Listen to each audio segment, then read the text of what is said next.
ये लोकतांत्रिक देश है, एक लंबे समय से इसकी पहचान है। दुनिया का सबसे बड़ा लोकतंत्र जो है उसका हम लोग श्रेय लेते हैं। तो लोकतंत्र में विरोध को लाठियों से नहीं कुचला जा सकता, विरोध को सुनना पड़ेगा।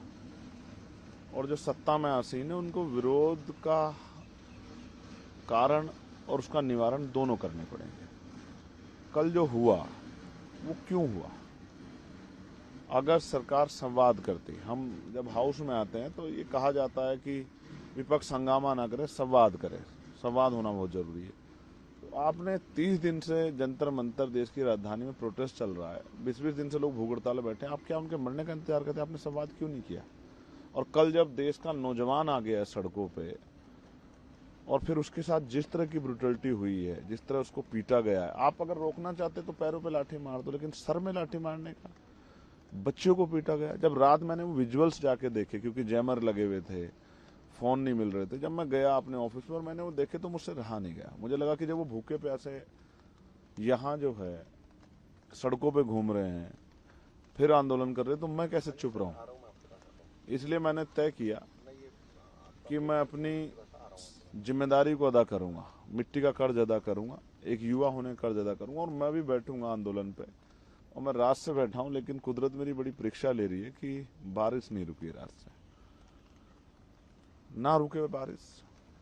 मैं एक भारतीय युवा हूं, युवाओं का दर्द समझता हूं, और इस मिट्टी को का कर्ज उतारने के लिए, उन युवाओं के साथ खड़े होने के लिए जो आज भी आंदोलन बैठे हैं, उनको मदद करने के लिए, उनको सपोर्ट करने के लिए यहाँ बैठा हूँ। और सरकार से आग्रह कर रहा हूँ, देश के प्रधानमंत्री से, कि उन नौजवानों को सुने।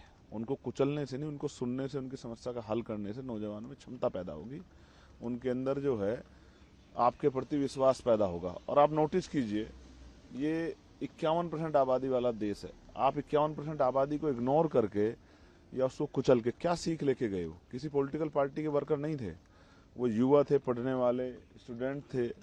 कल का भविष्य थे, कोई आईएएस बनेगा, कोई आईपीएस बनेगा, कोई वकील बने, कोई जज बने, कोई पत्रकार बने, चित्रकार। क्या तस्वीर बनी उनके मन में लोकतंत्र की कि वो दिल्ली आए और लाठी डंडे खा के गए।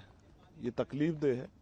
इसलिए एक पढ़ा लिखा जागरूक भारतीय नागरिक होने के नाते और इस संसद का सदस्य होने के नाते मैं पूरी रात बाबा साहब के स्टैचू के नीचे शक्ति लेके बैठा रहा कि मैं इस लड़ाई को लड़ सकूं और उनके साथ खड़े हो सकूं, उनके तकलीफ को साझा कर सकूं। कब तक आप बैठे रहेंगे? देखिए, अभी स्पीकर सर का से बात हुई मेरी, मैंने उनको भी बताया। उन्होंने पूछा कि बैठने का कारण क्या। मैंने उनको बताया कि जो लाठियां पड़ी है नौजवानों पे, उसका जवाब सरकार को देना पड़ेगा। आप हैं सरकार में, भारतीय जनता पार्टी एनडीए की सरकार है, तो पेपर लीक हो रहा है, पेपरों में घोटाले हो रहे हैं, बच्चों के मन में पीड़ा है, बच्चे सुसाइड कर रहे हैं, उनकी मौत का जिम्मेदार कौन है? किसी को तो जिम्मेदारी लेनी पड़ेगी ना। तो सरकार तय करेगी जिम्मेदारी किसकी है, वो बच्चों पे नहीं आप थोप सकते। कोई प्रोटेस्ट करे या ना करे, सरकार की जिम्मेदारी की अंतिम व्यक्ति को लगना चाहिए कि सरकार उसके बारे में सोच रही है। तो सरकार नहीं सोच रही है। वो जंतर मंतर था, जलियांवाला बाग बनाया आपने उसको, वो जलियांवाला बाग नहीं था। आपने अन्याय किया, इस अन्याय का जवाब आपको देना पड़ेगा। मैं बात करूंगा जो मुझसे वार्ता करेगा, और जो बच्चों की डिमांड है मैं उन डिमांडों के बारे में जानना चाहता हूं कि उनकी मांगों पे क्या कर रहे हैं।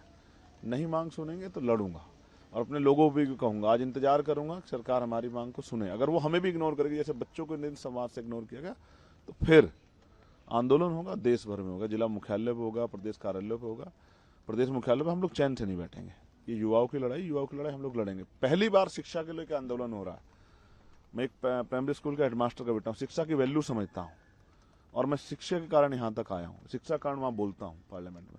तो शिक्षा का आंदोलन ये हमारा आंदोलन है, ये किसी पार्टी का नहीं, किसी एक व्यक्ति का नहीं, सबका आंदोलन है। हम चाहते हैं बेहतर शिक्षा इस देश में आए, शिक्षा में सुधार हो, कक्षा 1 से 12 तक सबको जो है फ्री शिक्षा मिले, और वो क्वालिटी एजुकेशन हो कि बच्चा अपने पैरों पे खड़ा हो सके।